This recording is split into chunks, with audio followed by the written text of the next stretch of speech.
Passamos a apresentar Autores e Livros, uma produção da Rádio Senado. Apresentação, Margarida Patriota. Olá, amigos ouvintes. Nosso entrevistado de hoje é o advogado e procurador legislativo da Câmara Municipal de São Paulo, Nelson Câmara. Graduado em Direito pela Universidade Presbiteriana Mackenzie e com mestrado em Direito do Trabalho pela Universidade de São Paulo, a USP, Nelson Câmara foi diretor administrativo da extinta Autarquia Federal Assandu, de Previdência Social, e também foi subprefeito de Vila Mariana e Jabaquara, na capital de São Paulo, isso na gestão do prefeito Mário Covas. Em 2009, Nelson Câmara lançou pela editora Lettera.doc o livro Escravidão Nunca Mais. Pela mesma editora, lança em 2010, com apoio da América Latina Logística, uma obra que presta tributo a Luiz Gama, sob o título de O Advogado dos Escravos. Vamos saber agora o que motivou o Nelson Câmara a se debruçar como escritor sobre o assunto da escravidão, primeiramente, e depois sobre a figura de Luiz Gama. Eu agradeço muito a atenção da Rádio do Senado, o nosso Senado histórico da República Brasileira, aquele Senado que guarda o nome de Joaquim Nabuco, de Rui Barbosa e outros vultos da nossa pátria, para a pergunta e esclarecer o porquê da minha preocupação. Eu tenho uma formação sociológica muito arraigada, de origem familiar até. Meu pai é um homem público importante, que já falecido em São Paulo, era muito voltado às questões trabalhistas, aos ferroviários, foi um organizador da Caixa de Previdência Social do Brasil, a pedido do então Getúlio Vargas, naquela ocasião, e nesse ambiente que eu cresci, sempre tive uma vocação muito grande para a questão social. Em razão disso, na militância na universitária, eu participei de vários partidos políticos universitários e acabei, então, dando a minha participação ao social, e como advogado me dediquei ao ramo do direito do trabalho, no sentido amplo, na relação de trabalho, tanto no setor da justiça do trabalho quanto no setor público e defesa do servidor público também, e acabei sendo advogado de vários sindicatos de trabalhadores de São Paulo. Estou até hoje muito arraigado na questão dos ferroviários de nosso estado. E o problema social é, na verdade, de pano de fundo, o problema do nosso povo, do povo brasileiro. Se tiver um olhar para o passado do nosso país, para a nossa história, vamos ver que de tempos em tempos o problema social se aflora, se aprofunda, agrava, e de vez em quando surge um vulto ou outro, ou movimento social que procura dar um salto na história. Mas, com tudo isso, esses avanços sempre foram lentos no Brasil. No entanto, a massa humana de brasileiros, dos negros e os afros e índios descendentes que constituem nesse país mais de 50% do nosso povo, continuaram sempre marginalizados e sofredores em decorrência daquela horrível 300 anos de escravidão. E aí começaram a surgir o olhar de historiadores famosos como Gilberto Freire, sociólogo, o Fernando Henrique Cardoso, não é, Florestan Fernandes, não é, Jacobo Gorender, o Nelson Werneck Sodré, Caio Prado Júnior, Sérgio Buarque de Holanda, com a preocupação de entender o povo brasileiro, o porquê dessa marginalização da maioria do nosso povo em decorrência do abandono e da escravidão longa que aqui tivemos. E aí, aprofundando essa pesquisa, eu acabei apurando a imagem, a figura extraordinária de Luiz Gama, um negro ex-escravo, que se tornou o mais importante abolicionista do país. Foi denominado até por Cícero Minucci, naquela ocasião o escritor, como o paladino da abolição. E o paladino da abolição, eu me pergunto, por que o Brasil nunca voltou atenção para esse vulto extraordinário, porque os nossos maiores escritores não dedicaram uma obra a ele.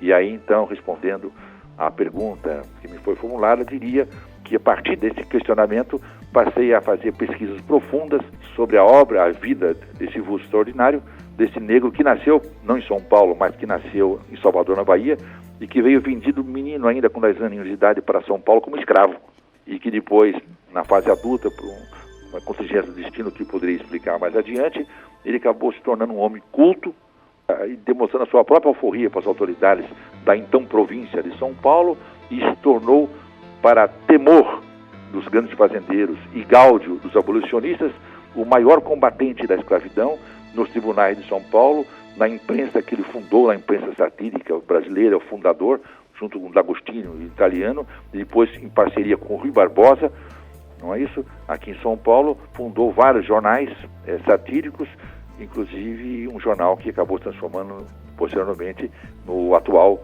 O Estado de São Paulo. Essa figura extraordinária é do homem chamado Luiz Gama, que os historiadores, por longo tempo, mantiveram, vamos dizer assim, ignorado para a massa estudantil ou intelectual do nosso país. Acho que, creio, com isso respondi a primeira pergunta. Como pôde, então, Luiz Gama advogar, não tendo ele diploma em Direito? A pergunta é válida. O Luiz Gama era um autodidata. Ocorre o seguinte, quando ele completou 18 anos de idade, e isso é uma coisa curiosa, ele, até os 18 anos, ele era analfabeto. Mas a vida dele mudou quando, aos 18 anos de idade, na casa do seu então senhor, o seu então proprietário, aqui em São Paulo, um sobrinho do proprietário veio a São Paulo, no interior, para estudar Direito, Faculdade de Direito de São Paulo. E esse sobrinho, rico de fazendeiros do interior de São Paulo, era culto e absolutamente contrário à escravidão. E tornou-se, da mesma idade de Luiz Gama, se tornou grande amigo dele e repassou para ele todos os conhecimentos.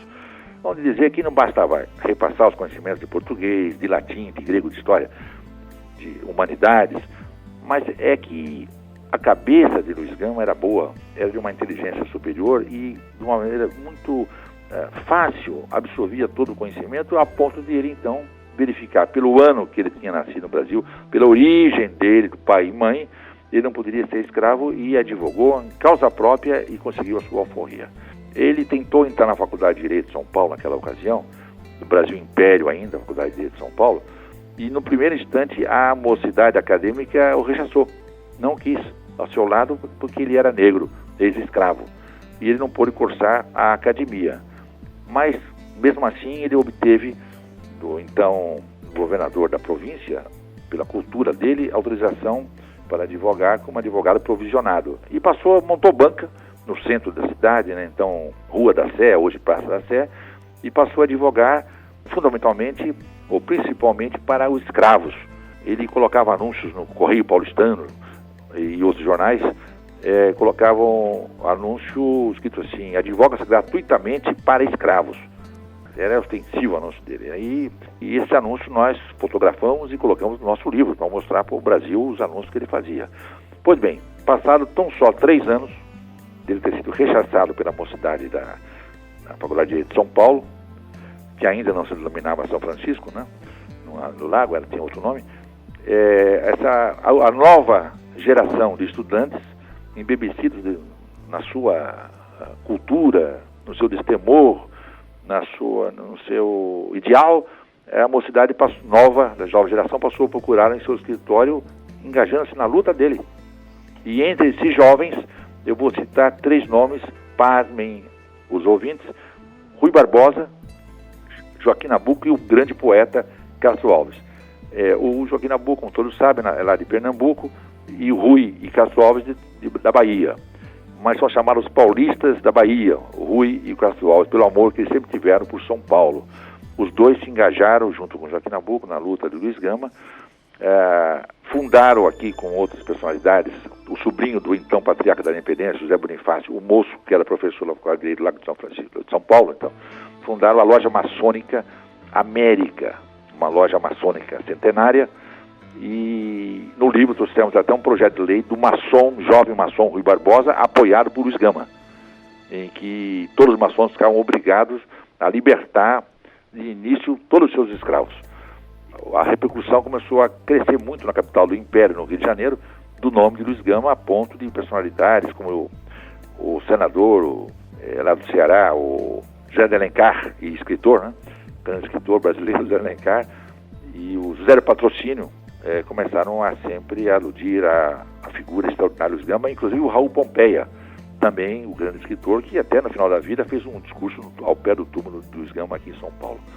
Eu acho que respondo essa questão também. Estamos conversando com o advogado e escritor Nelson Câmara. Voltamos já. Este é o programa Autores e Livros, entrevistando o advogado e escritor Nelson Câmara. Muito bem. Se ele não ganhava, né, se Luiz Gama não ganhava honorários advocatícios, como é que ele sobrevivia? É onde entra, então, o jornalista? Sim, ele sobrevivia de duas maneiras. Ele tinha uma advocacia pequena para não negros, para não escravos. Eu, na pesquisa que eu fizemos inédita para o Brasil, que está no livro, nós conseguimos fotografar, com autorização do presidente do Tribunal de Justiça de São Paulo, nos arquivos antigos do tribunal, nós conseguimos fotografar 14 originais, manuscritos por Luiz Gama, de petições de habeas corpus, e inclusive os acordos do tribunal que chama-se de apelação na época, hoje é Tribunal de Justiça. E nós fizemos um levantamento da legislação penal do Império, que está no livro, a entrada do habeas corpus no Brasil, e como Luiz Gama, em cada um desses habeas corpus, se utilizava essa figura, a legislação penal, inclusive o habeas corpus. Pois bem, nesse levantamento, dos 14 que nós conseguimos, 3 são de não negros. Um de um italiano, um de espanhol, um de um português, que ele também advogou. Então ele tinha uma pequena advocacia para não negros, onde ele recebia uns vingados trocados. Além disso, ele procurava vender os jornais, os jornais satíricos, que tinham um segmento de paulistanos que era contra a monarquia e contra a escravidão. E como as charges eram terríveis nesses jornaizinhos pequenos, né? A charge do grande italiano jovem na época, o D'Agostini, que veio para cá, grande chargista, Ângelo D'Agostini. Então esses jornais eram vendidos nesse segmento que era contra a escravidão e contra a monarquia. O jornal, o nome de um deles, o Cabrião, famoso, foi o primeiro pasquim brasileiro. O Mequetrefe, não é? E assim outros jornais da época, que tudo constante do nosso livro. Pois é, consta que ele conseguiu a alforria, ou ganhou, digamos, mais de 500 causas, né, benefícios. Mais de mil, né? Essa história do 500 ou do 1000 é que tem no livro um autor que falou 500, o outro 1000, aí a confusão. Quando um autor falou 500, era até aquela data que ele se referia. E o outro, quando falou 1000, mais de 1000, é quando ele já tinha morrido. Depois entendeu? Sim. Então ele, ao morrer, tinha libertado mais de 1000 escravos. É uma coisa extraordinária. Ele conseguia, então, sensibilizar os juízes que eram brancos, na verdade, naquela exatamente, época? E mantia terríveis diálogos ou combate com juízes que eram reacionários, entendeu? Também que... Olha, o primeiro caso dele, ele perdeu o emprego. Ele chamava-se... Como é que é o nome da época? Amanuense. Amanuense era uma expressão da época, é um tipo de... Não sei se você conhece a expressão, é um tipo de vamos dizer assim, de contínuo, hoje seria, da Secretaria da Segurança Pública da ocasião, e ele perdeu esse emprego graças a um juiz aqui de São Paulo, naquela ocasião, que na polêmica que teve, os dois travaram grande pela imprensa na ocasião, ele criticando o juiz pelo ter distorcido a lei e não libertado o escravo, e o juiz então denunciou ao amigo governador, que acabou mandando ele embora do emprego, perdeu o emprego. Mas ele era altivo, né? Luiz Gama, além de advogado, era poeta, né? Assim, há um capítulo no livro de Nelson Câmara dedicado a isso, né? A atuação dele como poeta e jornalista, não é verdade? Poeta e jornalista. Ele é um dos pioneiros jornalistas no Brasil, na verdade, né? É admiradíssimo, né? Especialmente na imprensa satírica, né? Nosso tempo é curto, infelizmente. Eu gostaria que Nelson Câmara falasse rapidamente também da Caixa Emancipadora Luiz Gama, né? Que ele menciona em seu livro. Como assim? O que vem a ser isso? Era um fundo de previdência? Sim. Agora entendi a pergunta. O Brasil, na última década da escravidão, começou a espocar em São Paulo, Rio de Janeiro, principalmente nessas duas capitais, movimentos organizados para angariar fundos e pagar a alforria dos negros e libertá-los. A Caixa Emancipadora é isso. É a Caixa que recebe contribuições de pessoas que eram contra a escravidão para, com esses fundos, poder pagar a alforria de escravos e libertá-los. Isso é a Caixa Emancipadora, seria isso. Olha, para ter uma ideia, para encerrar, São Paulo, na época do Luiz Gama, tinha apenas 50 mil habitantes. Todos sabem que hoje São Paulo é a maior cidade do Brasil, é a terceira, quarta maior do mundo. Na época era uma cidade provinciana muito significante, pequena. O Brasil era Rio de Janeiro, era Recife. Pois bem, São Paulo contava a época da morte do Luiz Gama com 50 mil habitantes, era a estatística da época. Metade da população, compareceu ao funeral de Luiz Gama. Foi o maior enterro já visto na história do Brasil. guardadas as proporções. O comércio cerrou as portas. Lá no bairro do Brás ele foi levado a pé, porque se recusaram a levar carro puxado a cavalos. Acharam que o povo queria colocar a mão no caixão. Então foi levado a pé do Brás até o cemitério da Consolação, que fica a alguns quilômetros do Brás. E no meio do caminho os negros não permitiram mais que brancos colocassem a mão no caixão e eles foram se revezando até o cemitério. No cemitério da Consolação o povo não coube dentro do cemitério. A multidão ficou uma parte de fora, uma parte de dentro. E no túmulo dele, ao pé do túmulo, Raul Pompeia fez um grande discurso e outras personalidades. E o Antônio Bento, que é a outra figura, foi um dos discípulos do Luiz Gama, mais novo que ele, uns 20 anos, que era uma figura extraordinária, era um homem de família rica, juiz de direito, filho de fazendeiros, abandonou tudo, a magistratura inclusive, e fez uma organização secreta chamada Caifazes. E a partir daí ele passou para a luta guerrilheira, não mais a legalista de Luiz Gama, a guerrilheira para ir até a abolição. Esse Antônio Bento, que é uma outra figura histórica. Antônio Bento, então, ao pé do túmulo de Luiz Gama, fez um vibrante e emocionado discurso e pediu que a multidão ali presente jurasse que continuaria até a abolição total e o fim da monarquia a luta de Luiz Gama. E a multidão uníssona jurou. Foi uma cena muito comovente, registrada pela história, por Raul Pompeia, por Suri Minussi e outras personalidades. Para terminar, eu perguntaria, o livro Luiz Gama, o Advogado dos Escravos, de autoria de Nelson Câmara, destina-se a que público em particular? Público geral ou a editora teve em mente mais universitários, enfim, ou até estudantes de direito? Sim, o livro se destina a um povo geral, claro, mas particularmente aos estudantes universitários e secundários e, em particular, também aos advogados criminalistas, porque ele levanta a legislação penal do Império e a introdução de habeas corpus no Brasil e como Luiz Gama os utilizava. Então, ele trata de história, de sociologia e de direito ao mesmo tempo. Portanto, esses três segmentos devem se interessar pelo livro. Sociólogos, historiadores e advogados criminalistas. Muito obrigada, então, Nelson Câmara, por seu depoimento aqui junto à Rádio Senado. E sucesso ao livro, não? Muito obrigado e agradeço a oportunidade. Um abraço, então. Acabamos de conversar com o advogado e escritor paulista Nelson Câmara a respeito do livro Luiz Gama, o Advogado dos Escravos. O programa Autores e Livros se despede. Até breve e fiquem com os livros.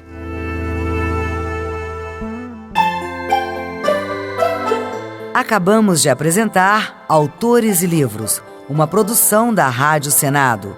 Apresentação: Margarida Patriota. Técnica: André Menezes.